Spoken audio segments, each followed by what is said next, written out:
সুবাস ৰহাৰ উদ্যোগত তৃতীয় বাৰ্ষিক শ্ৰীকৃষ্ণ মহাৰাসলীলা উদযাপন।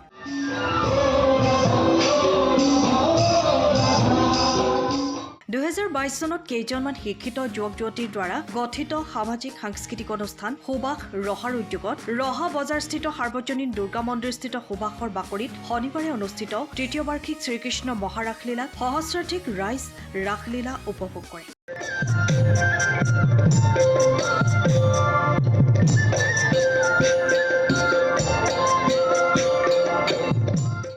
ৰহা মহাবিদ্যালয়ৰ প্ৰাক্তন অধ্যক্ষা দীপ্তি দেৱী শৰ্মাৰ দ্বাৰা পতাকা উত্তোলনেৰে শুভাৰম্ভ হোৱা তৃতীয় বাৰ্ষিক শ্ৰীকৃষ্ণ ৰাস মহোৎসৱত নিশা সাহিত্যিক পেঞ্চনাৰ মনোৰমা ভূঞাৰ দ্বাৰা বন্তি প্ৰজ্বলন আৰু ৰহা পৌৰসভাৰ উপ পৌৰপতি অনিমা দাসে উদ্বোধন কৰা ৰাস মহোৎসৱত যুৱক যুৱতী আৰু কণ কণ শিশুসকলে মহাপুৰুষ শ্ৰীমন্ত শংকৰদেৱৰ মহান সৃষ্টি কেলিগোপাল নাট মঞ্চস্থ আৰু শ্ৰীকৃষ্ণৰ শিশুলীলা পুতনা বকাসুৰ বধ কালিয়া নাগ দমনৰ সুন্দৰ প্ৰদৰ্শন কৰি সকলোকে আপ্লুত কৰি তোলে।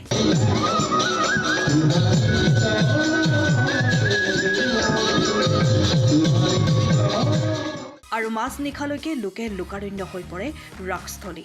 নমস্কাৰ, আমাৰ তৃতীয় বাৰ্ষিক এই শ্ৰীকৃষ্ণ মহাৰাসলীলা আমি আয়োজন কৰি আছো। ইতিমধ্যে আমাৰ কেইবাটাও দৃশ্য পাৰ হৈ গৈছে। আমি কংসালৰ পৰা আৰম্ভ কৰি শিশু কৃষ্ণৰ বিভিন্ন লীলা আমি বকাসুৰ পুতনা তাৰপিছত কালিয়া দমন ইত্যাদিকে ধৰি পেলাই আমি শিশুৰ পৰা সেই বালক হৈ আমি যৌৱন অৱস্থাৰ পৰা কৃষ্ণলৈকে আমি ধুনীয়াকৈ আগবঢ়াই লৈ গৈ আছোঁ। এতিয়া গোপী নৃত্য হৈ আছে। শ্ৰীকৃষ্ণৰ প্ৰৱেশ পথিত ইতিমধ্যে হৈ গ'ল। অলপ পিছতে শংকৰৰ প্ৰৱেশ হ'ব। এতিয়ালৈকে খুব সুন্দৰভাৱে আমাৰ ৰাসখন চলি গৈ আছে।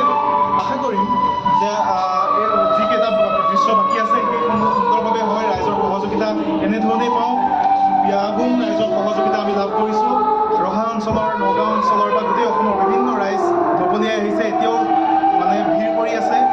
খুব ভাল লাগিছে এই সহযোগিতা আমাৰ সুবাসৰ কাৰণে আশীৰ্বাদ স্বৰূপ। আৰু আমি ৰহা অঞ্চলৰ বা নগাঁও অঞ্চলৰ প্ৰত্যেকজন ৰাইজৰ ওচৰত আমি সুবাসৰ পৰিয়ালৰ তৰফৰ পৰা আমাৰ কৃতজ্ঞতা সদায় আছে।